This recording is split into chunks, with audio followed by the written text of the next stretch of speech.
Our studio session keeps rolling along right here at Dot Meredith with Project Come Up, and I'm really happy to bring another great friend of mine. I'm really wealthy in friends, so if you're wondering where these nice clothes come from, it's because I have such good friends. Anyway, this is a very dear friend of mine. She's a business news journalist like me, except she's doing her thing on television, most recently as the business correspondent with CBS, but she's worked around the industry as well, places like Reuters, New York One, and Bloomberg, where we got to know each other. And once upon a time, where is Diane King? Come on out. Welcome to the show. Hi, everybody. Once upon a time, Diane King was my intern. I was. Right. And I'm going to take zero credit for your success, but I did teach you how to drive. So I will take credit. He was one of my, not the only teacher, but yes, he was one of them. Okay. The first. I'm going to take some credit for that. So thank you for being here, my friend. So good to have you with us. Good to see you. All right. You, like me, we're business journalists, right? Yes. We talk about this stuff. Yes. We also are investors, and we're running households as well. But this is, this is what we talk about. Right. Tell us your path. I mean, obviously, you interned with me in a business news environment, so it wasn't like you strayed that far from it. But you actually pursued it to be a journalist talking about this stuff. Why? So as Caleb mentioned, I started in the news industry at Bloomberg. And why there? I was interviewing at a few places. At the time, I interviewed at Bloomberg, New York One, where I ended up working later, and MSNBC. And the opportunities, I got an offer from each place. The reason I picked Bloomberg was because it paid the most.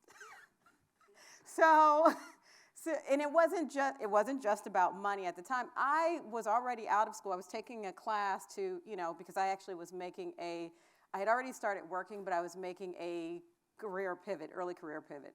And so I knew I needed money, and so Bloomberg offered that. So it was kind of just a need, the way I first entered business news, but it became a passion pretty quickly because I saw, both personally and just within my community, where we were behind and still are with regard to managing money. So that's how I started in the industry, and the way I stayed is I had an epiphany one day, I felt like, from God to just address the spirit of poverty, particularly within the Black community. Right, and you've been doing a lot of that work throughout your entire career, in addition to being on the news and telling people what's going on. So I think a lot of people experience the stock market or business news or the economy through the media we consume, more and more every day and through many different platforms. But on TV, that's a big deal. You got 2 or 3 minutes to tell people what's going on with their money and what they need to care about. How do you decide what to talk about? How do you decide what's important that day? After Bloomberg, most of the places I worked tend to be consumer friendly, so they would talk to you or I, our households. And the idea is we would hit the big business stories and we'll kind of give a general overview of what was happening in the market, but we tried to pick consumer friendly stories that we talked about, really pocketbook issues like how someone may be managing their household, where surveys that we're looking at where we're seeing, okay, we're just trying to at least sound the alarm with regard to what the net worth is of mainstream America, Black households, Latino households, and just at least sound the alarm and shine a light on that. We would try to do some, light stories as well. And then what I would do, because eventually I got my certificate in financial planning, is try to give advice as well where I had the time. Yeah, and I know you and I have been talking for years about a book, a program, stuff that I know you're constantly working on right now. But you also went through your own journey, right?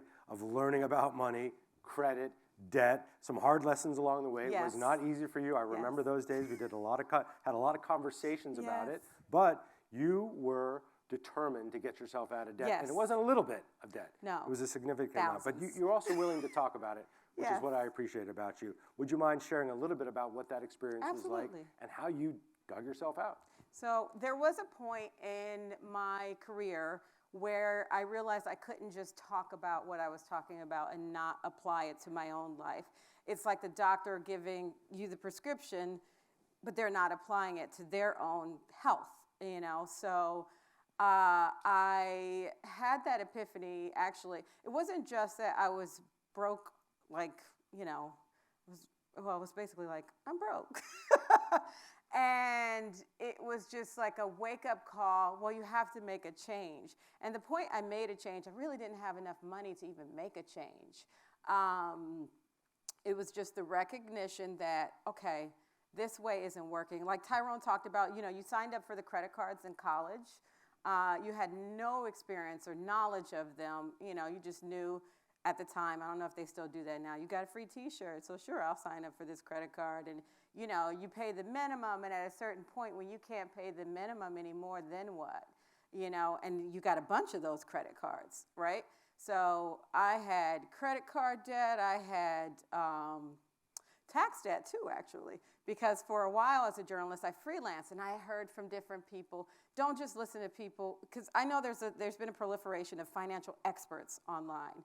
I know there are some legitimate ones, and there are some illegitimate ones. So I remember hearing people like, oh, you don't have to pay taxes because, you're freelance. You could just write off everything. That's not true. You can't write off everything.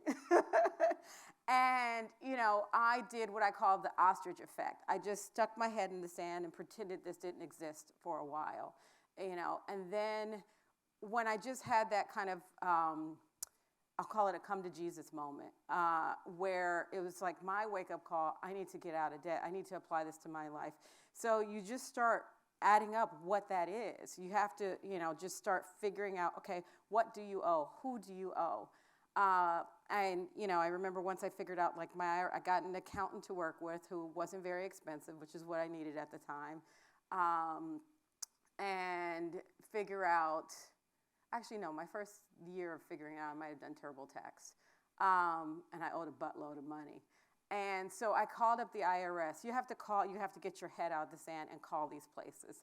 And I was like, okay, can I get on a payment plan?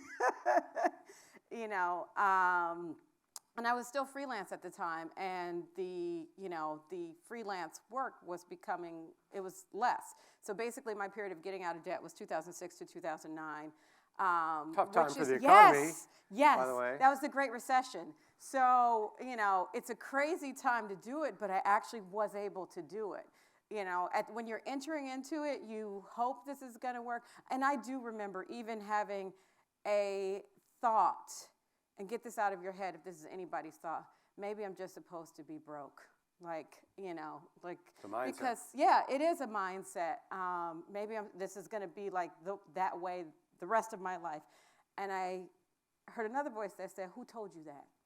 No one told you that, So it was just kind of a wake-up call. The next thing that happened, again, sorry, I'm jumping all over the place. When I called the IRS, I got someone on the phone, talked to him about my situation. It took a while to get anyone on the phone, as it would with, any kind of government agency. But once I did, he was so kind to me. He put me on a payment plan. He said, you're 1099, right, which is like freelance, how a freelance person or self-employed contractor would file their taxes. And I said, yeah. He said, some of our wealthiest clients are 1099.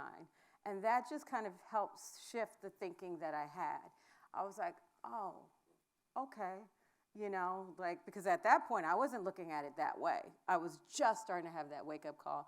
So then the next thing I did was a budget. Do you want me to stop here or keep going? No, keep going.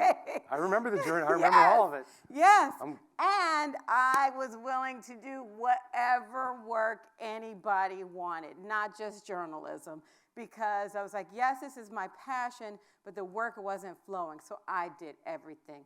One day, Caleb even let me babysit his kids. He gave me some cash for it. He didn't have to do that, but he did, because he knew, we've been friends he was my mentor turned friend, and we've known each other a long time, but Caleb is one of those people who supports you through thick and thin. But I did everything. I even temped for a while, and I was like, oh, please, I hope nobody, I was like, nobody knew me back then, but I was like, I hope nobody saw me on any kind of TV, because I was early in my TV career, but I still had some, some little, we call them hits, not as in like a music hit, but appearances on television. Yes. I was like, please don't let anybody recognize me. I'm over here answering the phone. Hello, yes, I can transfer that call. But I was so serious about getting out of it and getting out of it as fast as possible that I just was willing to do anything. I was like, oh, I'll walk dogs. I have no experience walking dogs, but like whatever it takes. You know, I remember hearing on the train this lady talking about another lady who was looking for like a personal home assistant or something like that, and they were talking about how crazy she is. I was like, I'll do it. You know, I didn't I didn't care. I didn't end up, I think I must have given my information, but she never called me. So that wasn't meant to be. Thank God. But, you know, just that willingness to put in the work. And then one thing I learned along the way is when you get little influxes or windfalls, like, you know, you apply those to your debt as well. So, so that was my journey in terms of getting out of debt. It took 3 years. And in terms of the miraculous nature of it, the first year of actually applying this, to me, it's a miracle because when I look at what I filed with regard to the IRS, I made $11,000 that year. I had had a little bit of savings before I went into that little teeny tiny bit, like teeny tiny bit.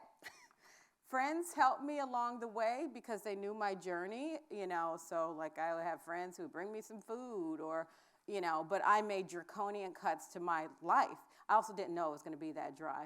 But by the end of that 3 years, I was making six figures. So I say that not as a boast at all. It was, I think, for me, I speak from a place of faith. So I think, you know, there's a part of it that's practical and part of it that's applying faith. God's not going to give you more than you can handle, including money. And so when God saw what I did with the least of things, that's when he started, you know, opening up more opportunities for me, you know. So I remember faith, and still faith, a very important part of that journey and an important part of your life. You got a beautiful son now, real smart. I'm sure he's, you know, smarter than a lot of folks because he spends time around you. But what kind of money lessons are you talking about with him? Are you having those conversations? This is what mom does. This is how we pay the rent. What kinds of it's so son funny. He is starting to pick up those things. So we have kind of natural conversations. I try not to force anything. My husband, his dad, is also giving him like lessons as well because he comes from he knows about finance. He used to work on Wall Street. So we try to incorporate, so far what he's learning is a little bit about savings, you know, so, and just saving his money. He has a giant piggy bank where he's collected a bunch of coins. You know, he's just learning not to spend all his money. There was, you know, we've only done once where we've gone to the store and let him pick out something because he's like, well, I'll buy it. You know, I don't want to spend all my money. I'll buy this little toy or something. Like, he's just 7. So starting to try and, you know, just teach by, like, just him being around it and understand and just having an awareness of money and just knowing that money doesn't just grow on trees. You know, I do tell him, like, we have a budget. That's not in the budget, you know. Yeah, kids love hearing that. Yes, exactly. Why can't I color outside the lines? You can't. We have a budget. Yeah. So if you had to give your 22-year-old self some advice now, you've been through a lot of these things, in terms of saving and investing and making sure you had the foundation ready to build when the time was right, what would you tell yourself? So, okay, a mistake I made early on in my 20s was I remember I worked at a bank in college, and when I left, and I had a 401k there, and I put a little bit, I don't think I was like maxing it out or anything like that at this time, but I like just took the money when I left. When I say took it, you know, like not rolled it over, and there's a penalty if you do that before age 59 and a half. I didn't know that back then at all, even though I was actually like, that was like my little part-time job. They didn't like teach us that. In an ironic like twist of fate, I actually like briefly worked in collections in college. So I've been on both sides of that. Yeah, so to my 22-year-old self, I would have said, don't tap your 401k. Roll it over into an IRA, because I didn't need it at the time, even though like I was, you know, broke in theory. Like when you're in your 20s, even if you're broke and you feel like you're broke, it's just easier to get a job. I think, you know, we're still in a job market that is loose enough where you can find a job opportunity, you know, as long as you're just open-minded. So that's the biggest advice I would give my former self. Now, this is the one caveat I would say about that. I know the traditional wisdom is you don't tap that. If you're living in your car, that's a whole different story. You know, you got to figure out what's, you know, you got to just do what you got to do. You could start over. You know, if you're living in your car, you're homeless, something like that. Or I don't know if that's the proper term nowadays, but, you know, that's a whole different, all bets are off. You can just start over then. And how do you invest now? Are you pretty conservative? Are you an index fund investor? How did you set yourself up in your portfolio? I mean, we're correspondents. We cover these things, Yes. so we got to be careful about how we do that. But I also found for myself, I'm terrible at picking stocks.